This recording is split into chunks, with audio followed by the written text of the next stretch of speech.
is a wondrous expanse of infinite space, and the chances of we meager human beings being the only inhabitants of this vast universe are awfully slim.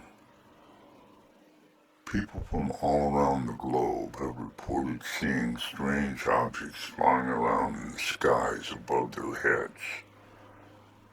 Are all of these things just figments of overly active imaginations? Are they secret government black projects purposely exposed to incite deception on their part? In many of the cases that have been reported, there also seems to be a similar event that accompanies the initial observation and report. That is a visit by mysterious, semi-human looking creatures who all seem to go to the same tailor to get their black suits and fedora hats. These are the men in black, and many have quite valid claims that they do in fact exist. We are going to try to put forth prudent, fact-based information regarding these mysterious men in black, and then allow you, the viewer, to decide what is real and what is conjecture.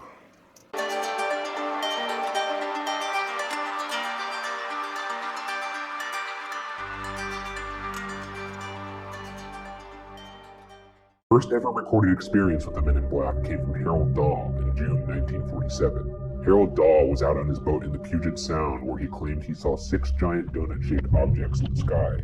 One of the objects fell apart, spilling debris that killed his dog and injured his son. He took photos of the debris but said they were later fogged over by a man in black who told him not to speak of the incident. The next incident comes from Robert Richardson in 1967. Robert Richardson reported that he collided with a UFO while driving at night in Toledo, Ohio. On impact, the object vanished. Richardson took home a small lump of metal that he believed was from the UFO. A week later, Richardson said he was visited by 2 men in black suits. He said the 2 men asked for the piece of metal from the site, but when Richardson informed them that he had turned it over for testing, they threatened him. Quote, "If you want your wife to stay as pretty as she is, then you'd better get the metal back." End quote. Richardson never heard from the men again and still has no idea how they knew about the metal. The next encounter happened in New Jersey in 1968. Jack Robinson, a UFO researcher, and his wife Mary were terrorized by a man in black that would stand across the street from their apartment building. They reported their apartment appeared to be rummaged through, and after seeing the strange man for 3 days in a row, their friend Timothy Green Beckley decided to get a closer look and managed to snap a picture. This is a rare instance of a reported MIB caught on camera. On September 11, 1976, Dr. Herbert Hopkins, a doctor living in Maine, was studying a UFO incident when he reportedly got a phone call from a man who identified himself as a representative of a New Jersey UFO organization. The man asked if Dr. Hopkins was alone and if they could review research. Dr. Hopkins agreed, and by the time he hung up the phone and turned on the lights outside, Dr. Hopkins claimed the man was somehow already coming up the stairs to his door. Hopkins' description of the man is the most horrifying yet.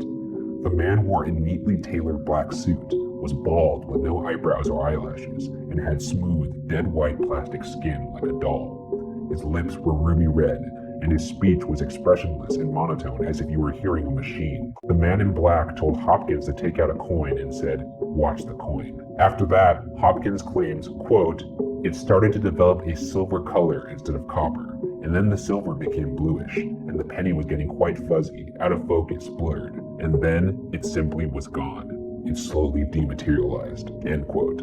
After that, Hopkins said the man ordered him to destroy his UFO research. This next encounter is with someone you probably know, Dan Aykroyd. Yeah. In January 2002, Dan Aykroyd sold a TV show called Out There to the Sci-Fi Network that would break serious ground on a wide range of topics in the alien media landscape. In the middle of conducting further interviews for the show, Dan stepped outside for a break where he reported seeing a black Ford sedan appear suddenly across the street. Dan reports that one large man in black got out of the car and gave Dan a dirty look. Dan said he looked away for a brief second, and when he turned back, the car was gone. 2 hours after the car disappeared, Dan was given bad news from the producers of the show. Dan said, quote, We were told we were not to continue taping, and the show was canceled, and none of them would air.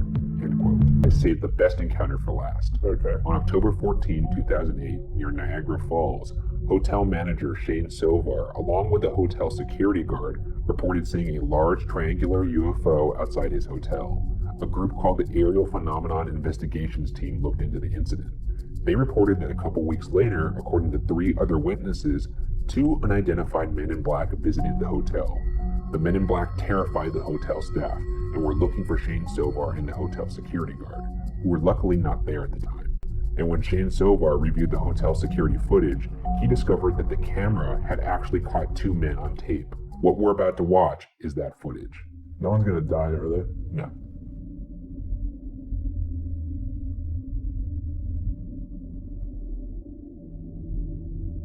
Sovar reported that the witnesses described the men as tall with black suits, black hats, identical faces, extremely pale skin, no eyebrows, no eyelashes, and abnormally large eyes.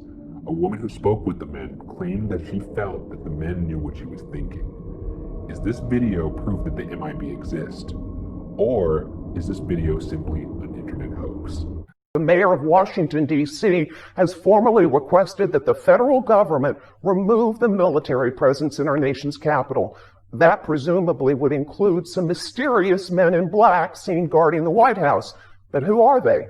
And who are these guys? Heavily armed men in black with no law enforcement insignia standing guard outside the White House. Some reportedly refusing to identify themselves. Turns out they're from a variety of federal agencies, including the FBI and the Bureau of Prisons, and they're under the direct supervision of Attorney General Bill Barr. Once upon a time, the folklore professor at the University of Pennsylvania was reading a book on UFOs in the university's library.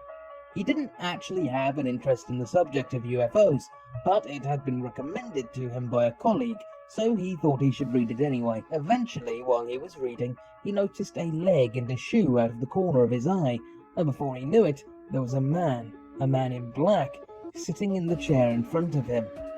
Immediately the man asked Peter Rodzowicz whether he had seen any UFOs, or if he was interested in the phenomena. The professor replied that he hadn't seen one, and he wasn't even interested in the subject. Here, the man in black became angry. He shouted that flying saucers were the most important fact of the century, and asked if the professor was truly not interested. Peter tried to calm the man, but he would not have any of it, and instead stood up, placed his hand on Peter's shoulder, and said, "Go well on your purpose," and then just left. Obviously, Peter was pretty shocked. He was frightened by the man and got up to leave himself.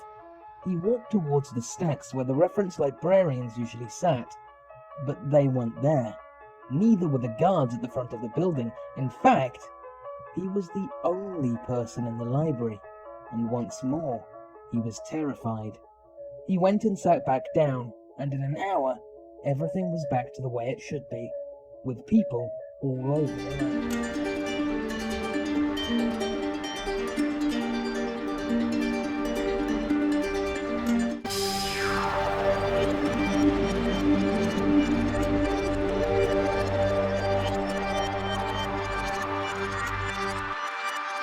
Don't forget to like and hit that subscribe button.